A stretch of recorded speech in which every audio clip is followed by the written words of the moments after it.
외로운 사람들의 이야기. 영화 라스베가스를 떠나며. 주연 니콜라스 케이지, 엘리자베스 슈. 한때 영화 시나리오 작가였지만 아내와 이혼하고 모든 것을 포기한 채 라스베가스로 향한 알코올 중독자 벤은 그곳에서 거리의 여자 세라와 우연히 만납니다. 지친 삶과 외로움이 닮은 두 사람은 서로에게 사랑의 감정을 느낍니다. 그리고 둘은 서로의 삶에 간섭하지 않겠다는 조건 아래 함께 지내지만 오히려 외로움이라는 깊은 늪 속으로 점점 더 빠져들어가게 됩니다. 알코올 중독이든 그 밖의 모든 나쁜 중독은 즉시 멈추지 않으면 결국 더 깊은 늪으로 들어가 결국 빠져나오지 못하고 파국을 맞게 됩니다. 세라의 중심 키워드는 외로움이고 벤의 중심 키워드는 내가 왜입니다. 두 사람은 모두 자신이 왜 외로운지, 왜 이런 상태가 되었는지 모르는 것 같습니다. 외로움은 단지 나 혼자만의 문제로 찾아오지 않는다는 것을 몰라서일지도 모릅니다. 모든 문제가 한 가지 이유만으로 일어나지 않는 것처럼 외로움이라는 것도 복합적인 일들이 중첩되어 일어나는 현상입니다. 창녀나 알코올 중독자가 되고 싶은 사람은 세상에 없습니다.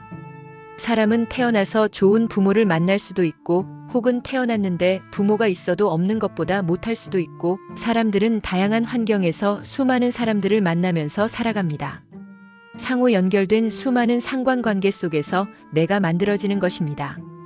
여기에 나의 타고난 자질과 외부의 환경이 중첩되어 만들어지는 것이 나의 모습이 되는 것이며 비로소 외부에서 나를 정의하게 되고 나는 그 정의 속에 갇혀서 헤어나오지 못하게 되는 것입니다.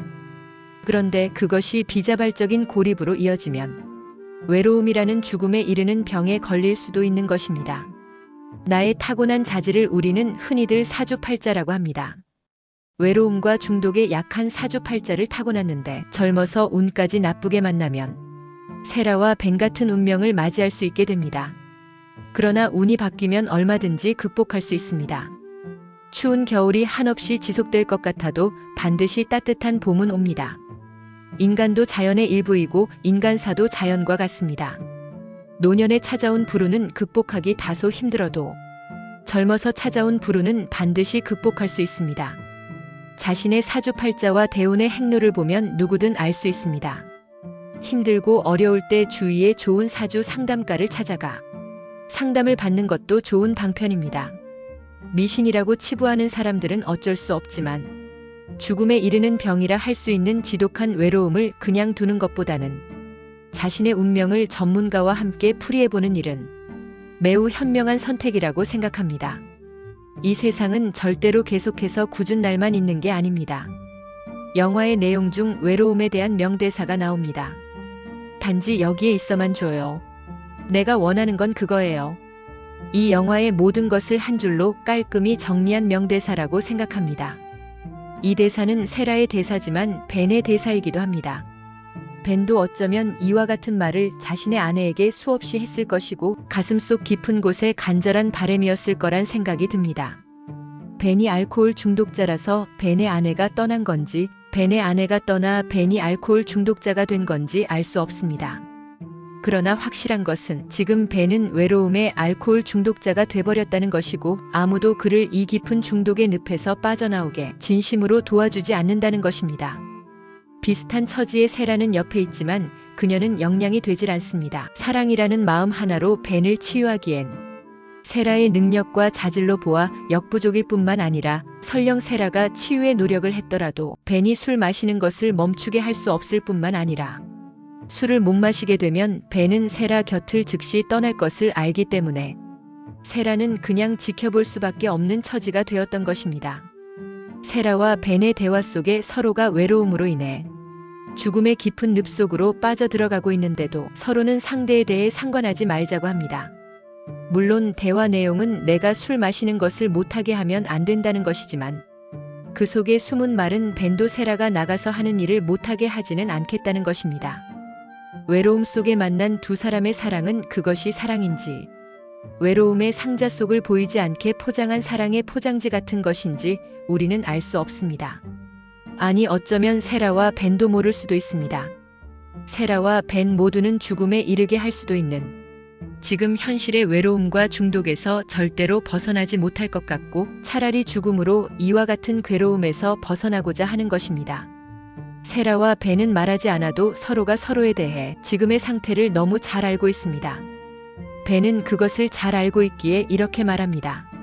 술 마시는 것을 멈추라고 절대 말하지 마, 알겠어? 알았어. 그렇게 할게. 여기서 우리는 벤이 올라탄 죽음의 급행열차를 멈출 수 없음을 예감할 수 있습니다.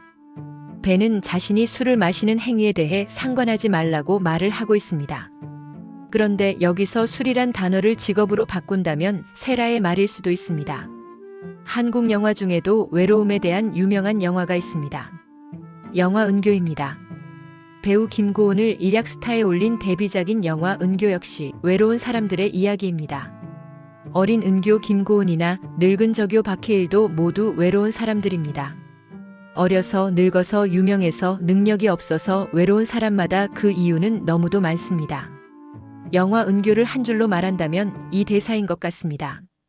여고생이 남자와 자는 이유가 뭔지 아세요? 외로워서. 그런데 이 영화에서 외로움의 이유에 대해서는 정확히 나오지 않습니다. 아니, 이유가 너무 복합적이기 때문에 말을 할 수 없을지도 모릅니다.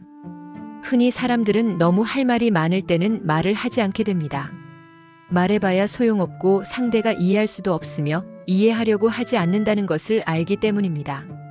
어쩌면 우리는 모두 외로운 사람들일 수도 있습니다. 그래서 사람들은 다양한 형태로 외로움을 벗어나려 합니다. 각종 모임이나 동호회 또는 특정 종교 시설을 찾는 사람들이 있고, 외로움을 극복하고 고독과 해탈을 즐기려는 철학자, 수행자와 같은 사람들이 있으면 외로움에서 벗어나지 못하고 현실에서 길을 잃은 알코올 중독자, 마약 중독자 같은 사람들이 있습니다. 이처럼 사람들은 외로움을 벗어나려 몸부림치지만 외로움의 굴레를 벗어나는 것은 그렇게 쉽지 않습니다. 외로움의 굴레를 벗어나는 가장 확실한 방법은 나와 영원히 같이 할 진실한 단 한 사람을 만나는 것입니다. 사람 인자가 의미하는 것처럼 사람은 혼자서는 늘 불안하고 외로운 존재이기 때문에 반드시 하나의 인연을 만들어 둘이 돼야 비로소 외롭지 않은 한 쌍의 사람이 되는 것입니다.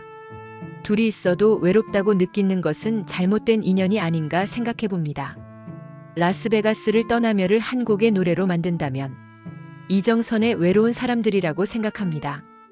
이정선의 외로운 사람들 노래가 갑자기 듣고 싶은 밤입니다. 요즘은 이명웅이 불러서 더 좋아졌습니다. 여러분도 한번 들어보세요. 누구나 한 번쯤은 공감했을 것 같은 노래입니다. 노래 외로운 사람들. 가수 이정선, 이명웅.